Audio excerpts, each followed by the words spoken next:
Oh, welcome back, movie fans, to another episode of Hollow Victories Out of the Ring. I am your host, Matt Presents, joined as always by my co-host. Hello, I am Makal James Sr. That's not the show. I'm supposed to come up with fake names, but whatever. That's not going to tie into anything. And today, ahead of our discussion of the remake of Total Recall, we are discussing the original Total Recall. As well as like maybe we'll talk about RoboCop a little too, but I've already shown you RoboCop, so Yeah. RoboCop's definitely not fresh on my mind, but maybe I'll try to rewatch it before. I don't know if I'll need to. It might come. It might all come back once I see this lovely remake.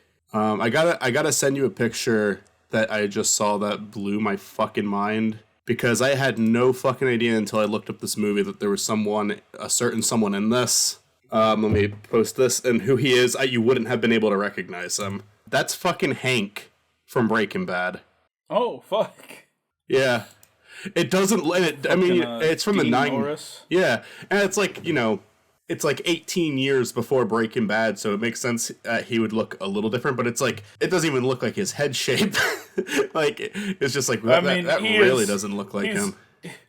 he's also under a lot of makeup, clearly. Yeah. But yeah, that's him. But yeah, I would like, I was like, who the fuck did he play in Total Recall when I looked it up? And I'm like, oh shit, like, I would not have been able to tell looking at this guy that was Dean Norris. But, yeah, that's neat. That's just a neat little tidbit. I guess I'll introduce the film. Total Recall is a film from Mr. Paul Verhoeven, starring Arnold Schwarzenegger, released in 1990.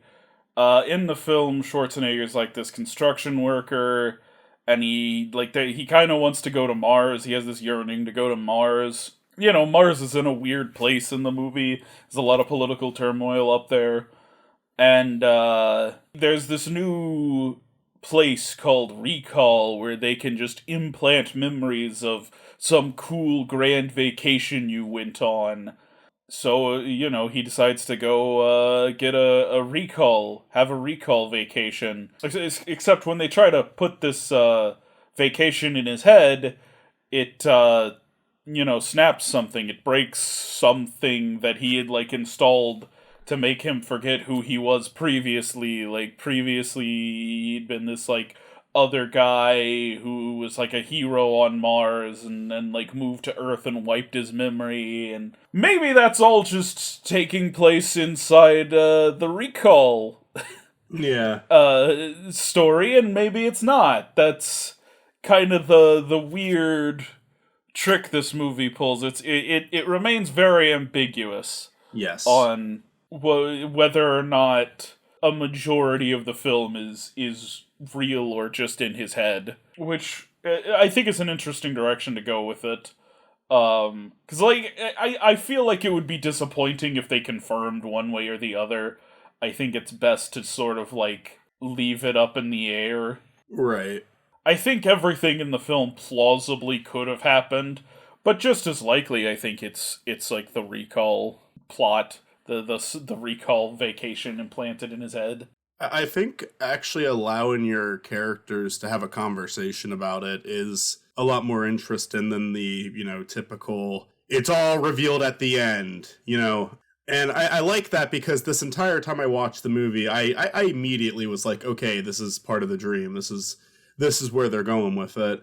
So the entire movie, I was watching this as if it wasn't happening, and the twist at the end that this is all part of the simulation is it's coming. No doubt in my head it's coming. But about halfway through, they have characters start to try to convince him that's what's happening.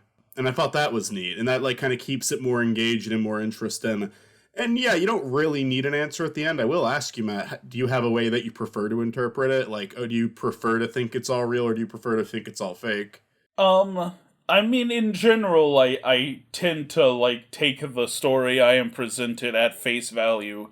I tend to go, okay, yes, this actually happened. I think, I prefer to think of it that way. I also think, there is more than enough evidence here to say that it is fake, that it is just in his head. So I don't really think either way is, the correct answer. I just Yeah. personally, I kind of lean it happened, but I think not having an answer to that is part of the movie. Yeah, yeah, I would agree. I you know, that's why I like it. I do like it being open ended because I think it like allows you to kind of think about it in certain angles. Because I think that the movie's almost more interesting if none of it's real because it's like a really tragic story then, but it's a little bit more fun and entertaining if it is all real. I don't know, like you ever wake up from a dream where you're like, oh, I wish like aspects of that dream actually were real. Like I was convinced for a brief Oh moment of yeah. time, like this, and this were all part of my reality. Like maybe it's a job, or maybe it's a relationship, or maybe it's like seeing someone that you thought was gone. Yeah, like constantly I will get stuff in my dreams and then I'll wake up and be like, "Oh, I don't have the cool thing anymore." Yeah, yeah. So there's always like some disappointment there. With this one, it's almost like devastating if he wakes up with it being a dream because I mean, like Well, he doesn't seem to really like his wife that much. Like it's not like hatred or anything, but it's like he's clearly not happy with his job. He's clearly not happy with his marriage. He's clearly not happy with where he's located. It's like every major aspect of his life is something that changes in this dream. yeah, no, there's a real discontentment there. And they even say at a point like, "Oh, if you don't come out of this now, you're going to be stuck in here forever and then you're going to die." Yeah. And the ending is sort of like the last line of the film is him like, "Oh, I don't know if this is real or not," and it's like, well, yeah, let's kiss before it's over, you know. Everything kind of like flashes white at the end, so maybe that is like a hint at death. I'm not saying that's not really where I guess. I mean, I guess if the whole theory that it's a dream, like he would have died then, right? Because then the people Yeah, telling no, him he was if dead. it's if it's still like the recall thing, then absolutely he's dead at the end of the movie. The Yeah. movie ends with him dying. But if it's real, presumably he's still alive. I guess that's like the movie ends at the moment of truth, right? Right Right. when he finds out whether this is real or not. Right. And yeah, I think it's open-ended endings like that don't always work, but a lot of the time I think it's like exactly the way to go. And yeah, Total Recall, it's like it leads to a fun conversation. It leads to a lot of like thinking about the movie after you saw it. It's like it really allows you to engage with it, which I can appreciate. Yeah. What'd you think of the movie overall? Just like as a movie. I really loved it. I really liked it. It was it was interesting the whole time. Like to me, like the real meat of the movie is what we already discussed about, what we already talked about. But it's still like a really well shot movie. The practical effects in it look, it's kind of on this weird line of I don't that doesn't really look real, or does it? Because I guess I don't know what someone's face exploding like that would look like, but probably not like that. But it still looks like really cool, like really effort heavy. Like I can't say it's a bad effect. I think that yeah, I mean it's like just a overall well-made movie. Oh yeah. The people who've been making fun of Arnold Schwarzenegger's voice all these years are not exaggerating. I have not seen a lot of his movies. He really does make those noises. Yeah, I this is probably like my second favorite Schwarzenegger film. Terminator 2 is obvious, like the obvious number one. This is kind of duking it out with Terminator 1. I think both are equally good. This one, it does have a lot of the really goofy Schwarzeneggerisms, like stuff that just pops up in all of his movies. Uh But in this one, I feel like it works so much better because there is this angle of fantasy to it. Like we don't know for sure that this is like his fantasy, but as long as they're leaving it open for that interpretation, like the stuff he should be doing all this really weird wild stuff. That makes me lean more towards, well, maybe this is a fantasy because he's just shooting the fuck out of everyone. Like of course this is a fantasy. Of course this is what his fantasy would be like. yeah. Of course he's just imagining a Schwarzenegger movie. Right. Yeah, because it's kind of funny. Like they kind of mention, like, oh, if it is a dream, they're kind of like, oh, you're gonna have the time of your life. Like this is gonna be, he's not gonna want to come back, and it's like the entire thing seems like a horrible experience. But you kind of get into this character's head of what his idea of a good life is, what his idea of a good time is, which. Yeah, I guess a lot of people want to be action movie stars, right? I guess it would be fun if you're having consistent success, but God, that just seems so horrible. And, like to constantly be under stress that you're gonna get fucking shot or something. But yeah, no, I get why people like this movie. I get why it's another one I've been hearing about for a really long time, and I enjoyed it too. We before we watched it, like this is a little bit of a deep cut, like a reference that not everyone's gonna get. But you mentioned it's kind of like it's another movie that follows the same premise of Sigmund Corp a little bit, which is a game series I love. This is Sigmund Corp if it was an Arnold Schwarzenegger movie. Yeah. And then Eternal Sunshine is Sigmund Corp if it's a Charlie Kaufman movie. See, I feel like this is like Eternal Sunshine is like thematically and conceptually a lot closer to Sigmund Corp. Right. But the technology is more like what Sigmund Corp does. Right, Yeah. it's implanting memories. Eternal Sunshine is removing memories. Yeah. Yeah, because, like, I mean, at the end of the day, like, there's definitely the comparisons there still. It is like, what they do in Eternal Sunshine, it's definitely something where it's like, yeah, like, the emotion-wise, it's very close to Sigmund Corp. It's a movie about relationships where I would say that, to an extent, To the Moon, Find in Paradise, and Imposter Factory are all about that. Like, there's more to it than that, but, like, all three heavily focus on a relationship with the main character. But this one's just like yeah, like you said, it's like the Schwarzenegger version. It's just it's a fun movie. It's a really good premise, though. I feel like Alter and Memories is a really good premise that you can do a lot with, and I think like all three of these things we're talking about all do something very unique with it. Yeah. And even with this one, it being a fun action movie, like it's because of the way they ended it, there is still like a big philosophical discussion you can have about it at the end, right? Like, oh yeah, no, I think this is something Verhoeven is pretty good at, is just doing, like, fun, wild, over-the-top action movies that there's still, like, a discussion to have about, right? Yeah. Like, definitely the case of RoboCop. yeah, no, one of the reasons RoboCop is, like, one of my top 5 favorite movies of all time is because it's a really fun, really good action movie, really wild, really funny, really over-the-top, but there's still, like, a lot about it to, like, analyze, right? Like, if you want to come into this movie and just go, like, nah, brain off, this is dumb fun, you can do that. If you want to analyze the film, if you want to talk about its ideas and its themings, you can also do that. And in both cases, I think you'll find RoboCop is a really good movie. Absolutely. And I think that is also true of Total Recall.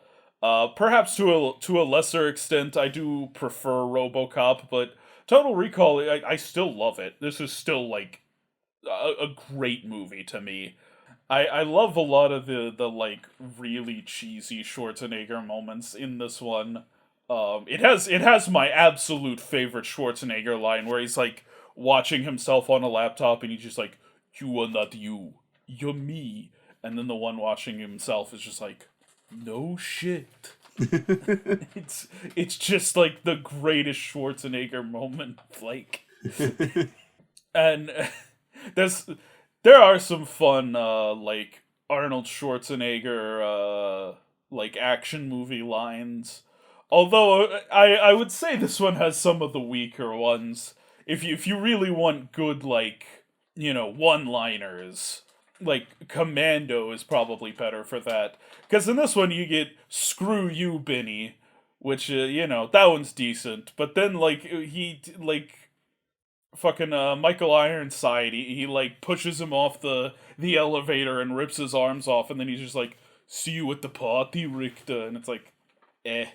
There were, like, so many other jokes you could have done right there. That one's just kinda, eh. Yeah.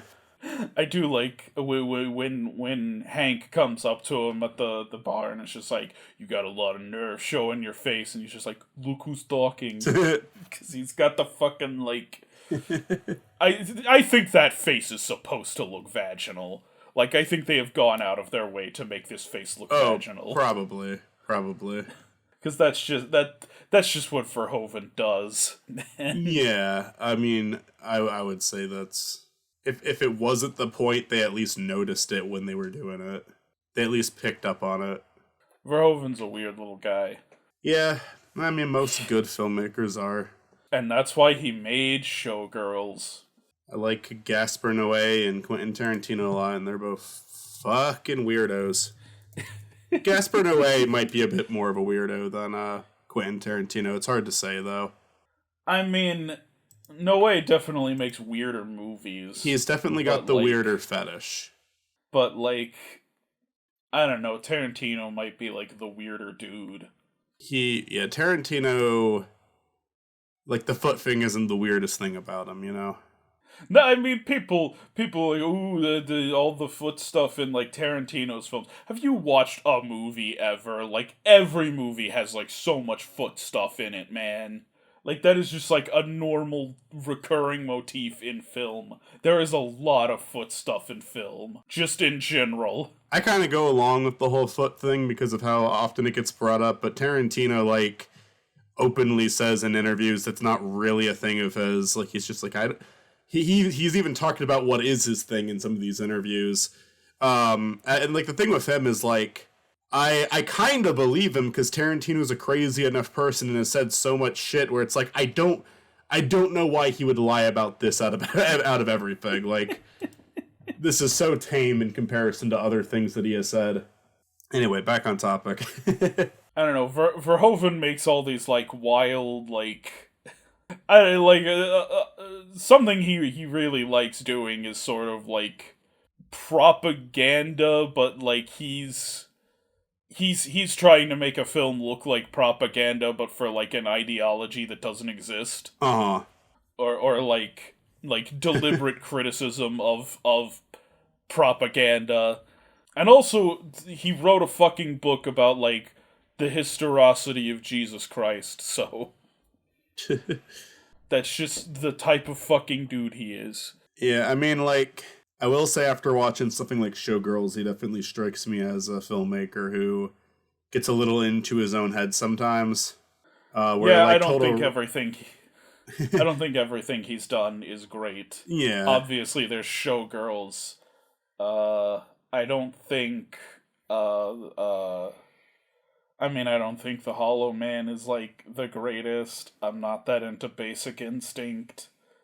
Honestly, I don't like Starship Troopers that much, but I seem to be like the odd one out with that. Like, people really seem to love Starship Troopers, and I'm like, it's okay, but like this, like, none of the action. I don't think the action's very good. I feel like his point is muddled a lot, and I feel like in so many instances, like whenever I'm watching it, I'm just constantly reminded, like, hey, you could be watching RoboCop instead. Like, there is nothing that movie does that RoboCop doesn't do better. Uh-huh. Yeah, Starship Troopers is one I've skipped out on, but I've heard a lot of things about. I almost thought that it was like... God, what's that fucking movie that, has the character that Spoonie plays in To Boldly Flee? Oh, Battlefield Earth. Battlefield Earth. That's what I'm, like, mixing it up with for whatever reason. So yeah, probably better than Battlefield Earth based on what I've heard.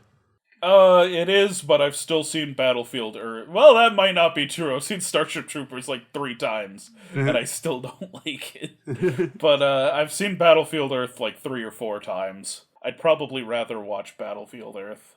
What about his other, like, more recent movies? Like, he had one that was released in 2021. Did you see that? Vendetta. No, I haven't. And then there was L from not. 2016. He's definitely a filmmaker who takes his time. There's big gaps between every movie. Yeah. I mean, I think he's, Dutch. He's Dutch. And he did a few movies in, the Netherlands. Is that where the Dutch are from? That's so...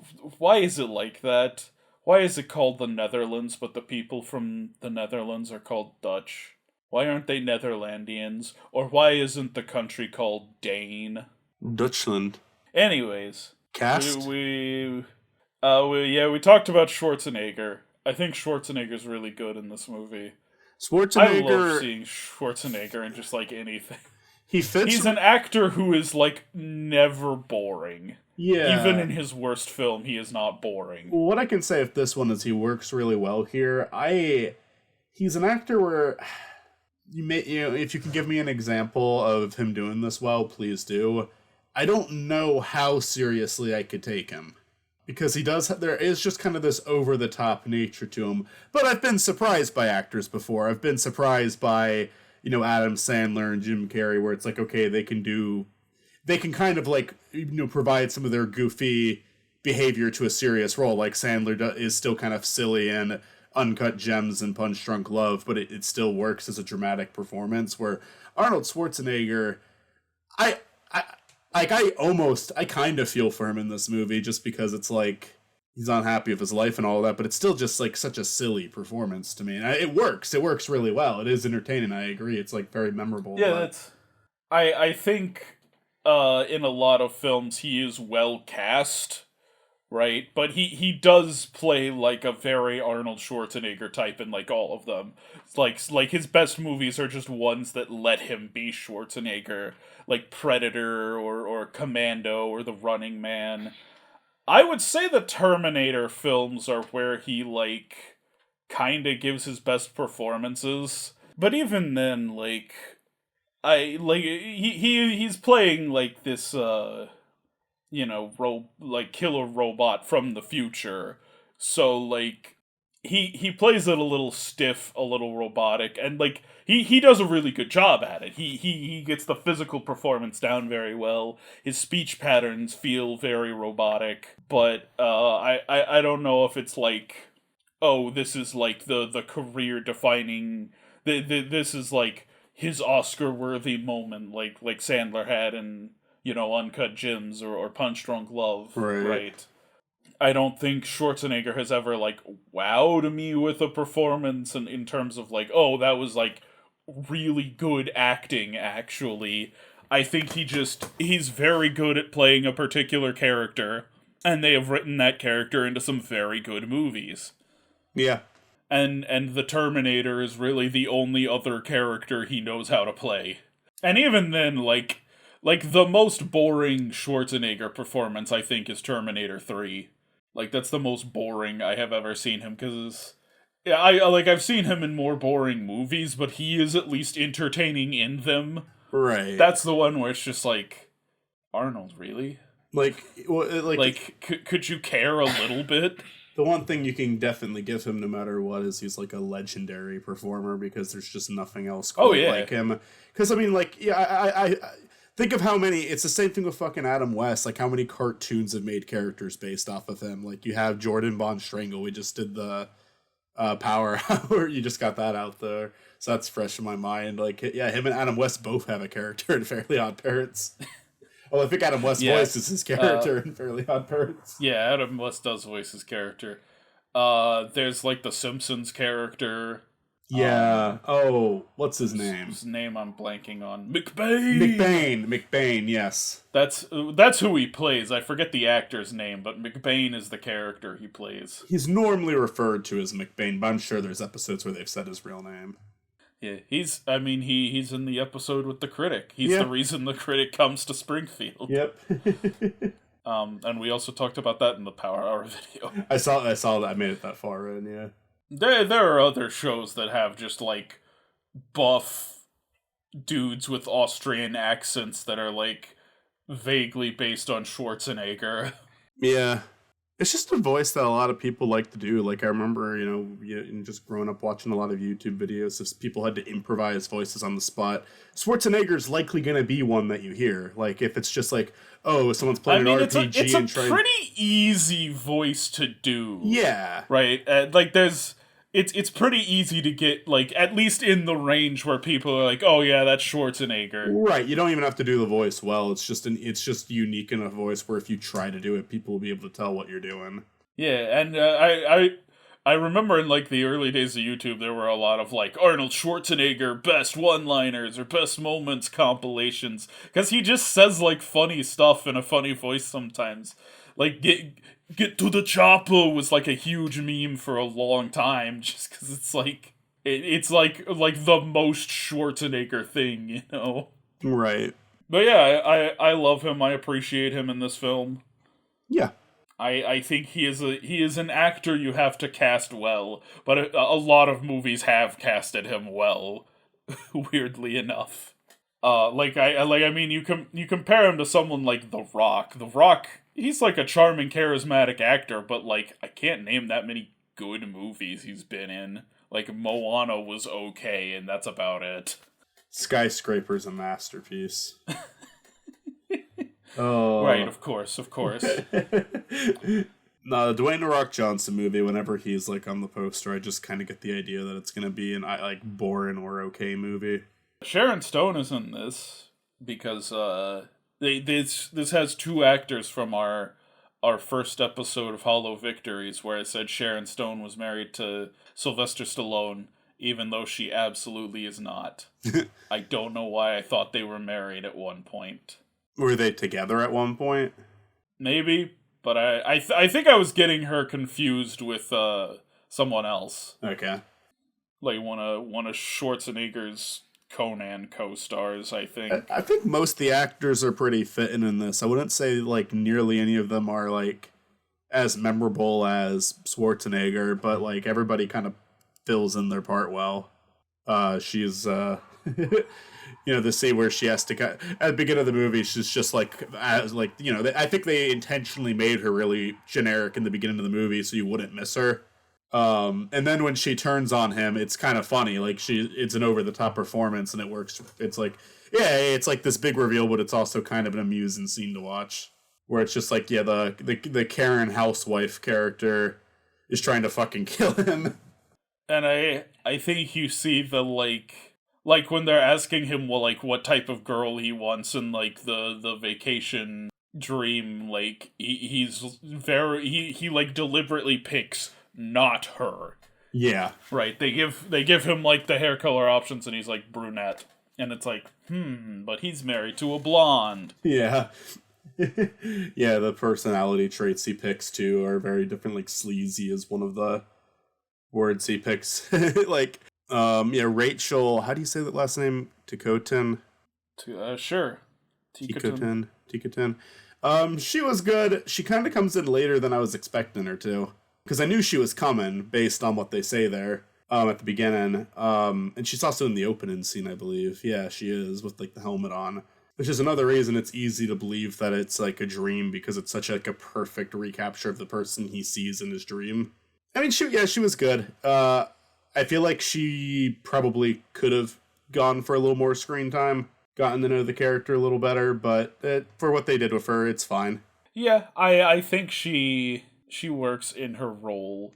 Like, because I mean, like, I think she does plenty within the story, but also, like, her, like, kinda taking a back seat, it, like, kinda, like, adds to the oh, this is just, like, a fantasy, this is just in his head thing that's going on. Yeah, I guess, yeah, and that's why it's, like, it's not really a big critique, it's just, like, I'm trying to think of things to say about the character, and there's not a lot to say. But I do agree, like, it's not, it's his fantasy in this dream, so if we're assuming it's a dream, so yeah, it would make sense that the focus would kind of stay off of the side characters and more on him.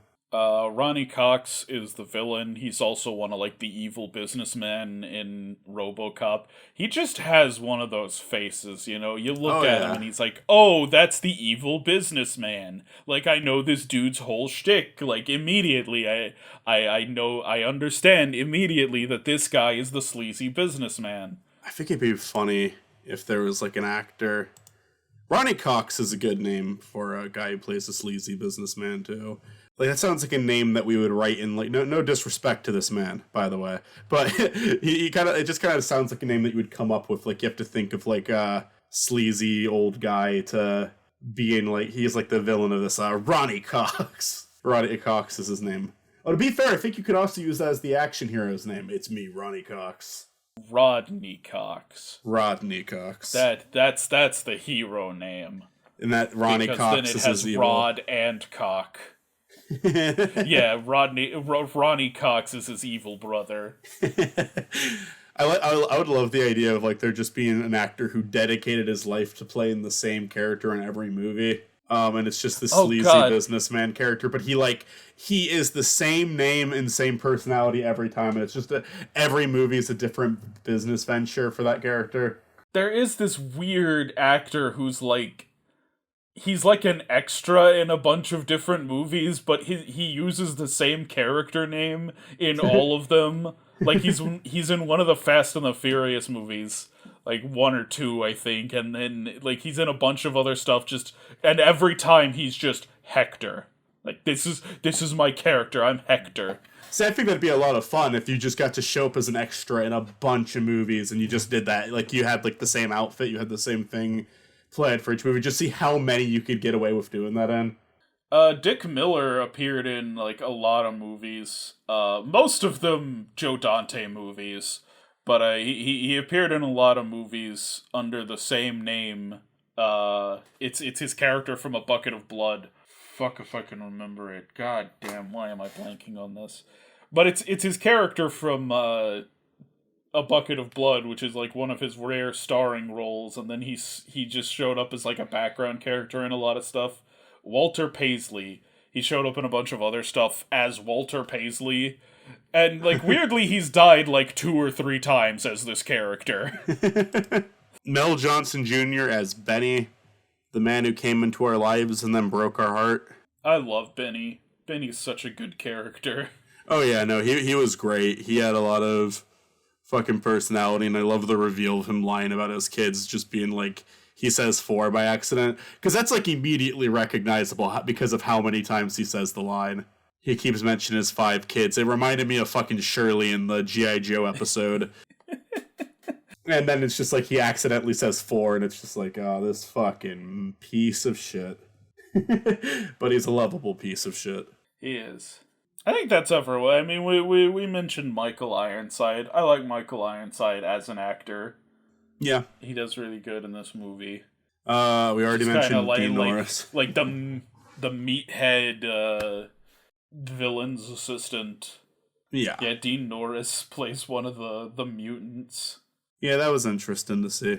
And then everyone else is a pretty small part. I guess I'll give a special shout out to Priscilla Allen as the one lady who morphs into Arnold Schwarzenegger. This is her only film. Is it really? God, it's like such an iconic scene from this film. Oh yeah. Is that really the only... I feel like... Oh man, why did I feel like I saw her before? Yeah, there's like 3 other things listed, but they're not like... Like one of them might even be like a movie about making movies. Like it might be a... Yeah, oh, it's a mockumentary, okay. Yeah, so she's not in a lot. But yeah, that is like a very memorable scene in the movie. Imagine being somebody like you don't really act in a lot of stuff. You're not in a lot of stuff, but you get like your fucking this like practical effect done of your face morphing or. Yeah, no, it's a cool scene. I love that scene. Yeah. The other movie she was in, the one I was just talking about, came out after she passed away, so it's probably just showing her scene from Total Recall, honestly. Anything else to say about Total Recall? I enjoyed it. I had a good time. It does sort of do like the Blade Runner future thing. Like this was like I like Blade Runner came out in the early 80s, but then like it wasn't until the 90s that we started getting all of these, wow, this looks exactly like Blade Runner. Right, you got this, you've got Demolition Man, which is another great movie. Fucking the Super Mario Bros. Movie kinda does it. Yeah, it does. It doesn't do it as well, but it does do it. Yeah, Alien from LA kinda does it. I don't know, there's like a number of films from Judge Dredd that just sort of have this same future aesthetic to them. Granted, I think Total Recall, I think, does a pretty good job with it. Yeah. Like, there's never a point where it feels too much like Blade Runner, where it doesn't, like, kind of stand out on its own a little bit. Right. I feel like it's I mean, it feels like visually it's doing enough of its own stuff, too. Like, maybe some of the sets look a little Blade Runner-ish, but...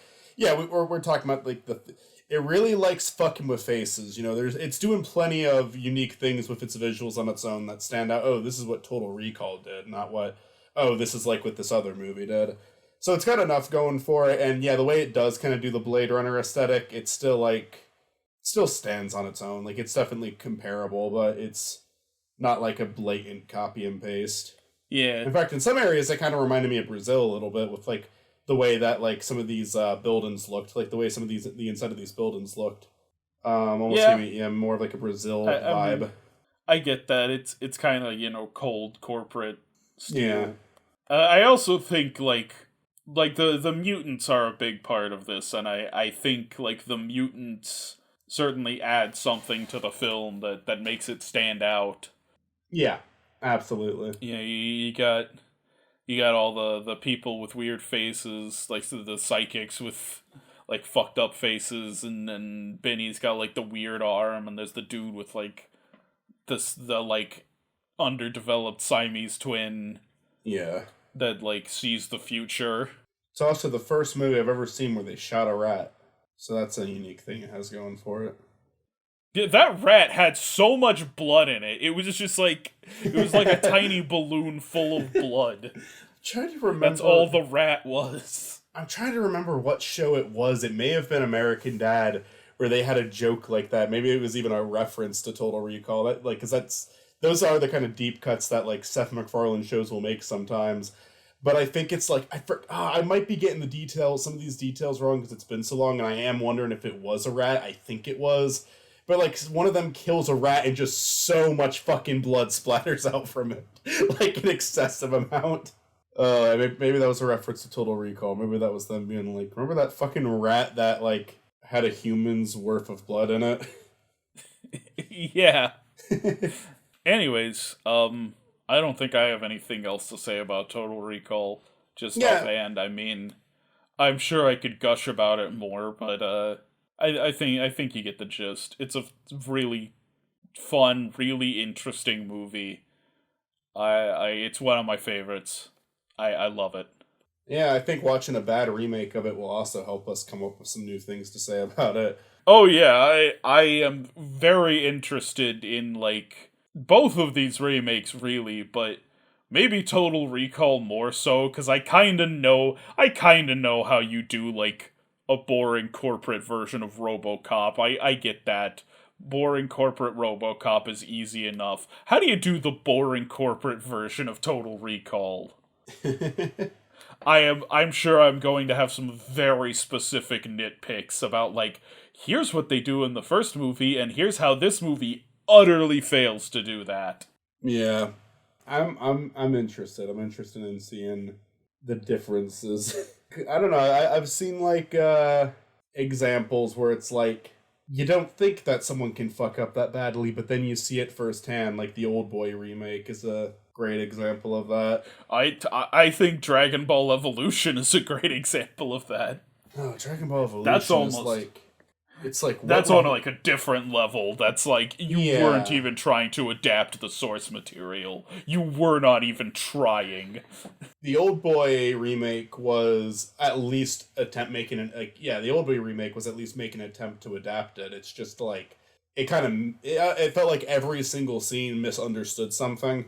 Yeah. It's my same fucking I'm mentioning the two fucking YMS big review movies here, but like it kind of reminds same thing with like Lion King 2019. It's adapting the movie correctly. It's doing a lot of the same scenes, but it's like misunderstanding something in every single scene. It's up to the point where simple line deliveries aren't being done correctly because they don't actually understand why the characters are saying these things. They're just copying the first movie. Yeah. Like very basic things getting messed up in like remake movies. Like, and it's not always bad, but often it is the fucking case. So I think that'll be interesting because I think that's like I think this is the first episode we're gonna do that's like of that nature. Just like two straight remakes of like a previous film. Yeah. Yeah. Because we've done like adaptations of like shows and comics and cartoons and stuff, but Right. I do believe these are our first two just like I mean we did the Left Behind remake, but that was against the original Left Behind. Yeah, And you know yeah, what? The original Left Behind won. yeah. It was better. It didn't take place on a plane the entire movie, so you know that one scene in the movie? Let's just do that. Let's just do that for like the whole thing. I mean, I kinda get why, because they were trying to make it like a more approachable Hollywood movie. It just made the movie more boring, though. Yeah.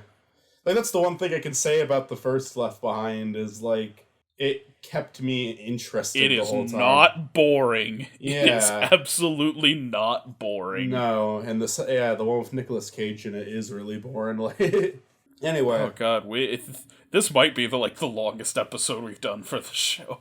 Oh yeah, Maybe not, like because we did talk about both Crank movies. Both Crank movies might exceed this. we talked about We've Ed Wood talked a for a while too, while. didn't We've gone long on this one.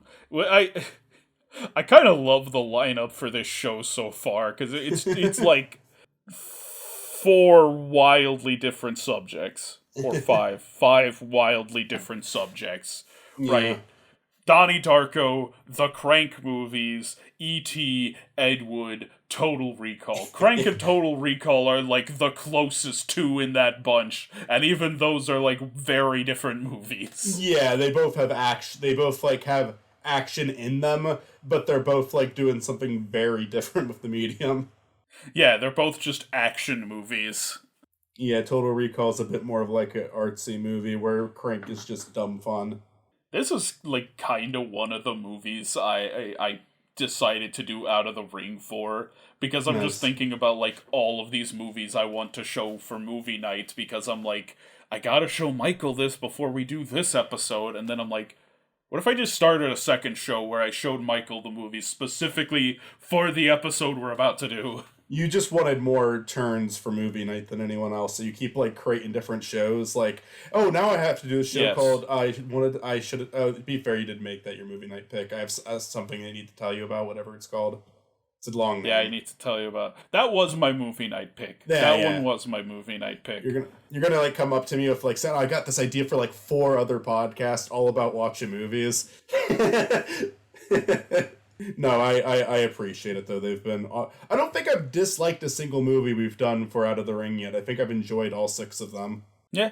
Like, yeah, there hasn't been a bad one yet. And I mean, I feel like if there ever is a bad one, it's gonna be like, in my opinion, it's bad because I'm assuming you're only showing movies you like for this one. Mostly. I guess I there think is I like other might, movies like- where context could be like a key, but Yeah, I feel like I might do, like... There is a possibility that I'm gonna show, like, something bad. Like something I think is funny bad on this show, just because it kind of ties into the topic. Yeah, I mean, I guess that's all I have to say. yeah, same. Until next time, I hope to see you in the next Out of the Ring. The next Hall of Yeah. Victories Out of the Ring. I think I know what it is. I like it's pretty much been every other month with this show. Like every other Yeah. matchup we do one.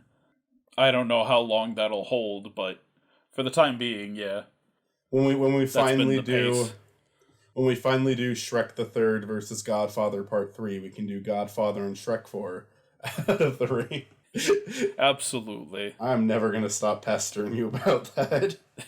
Oh, It may never it's happen. a good pair up. It's a good pair up. We should do it. It's April. It only as an April 1st. Only as an April 1st episode. But Anyways, for my co-host Makal Shadakal, I'm Matt Presents. We'll see you in the next one. peace.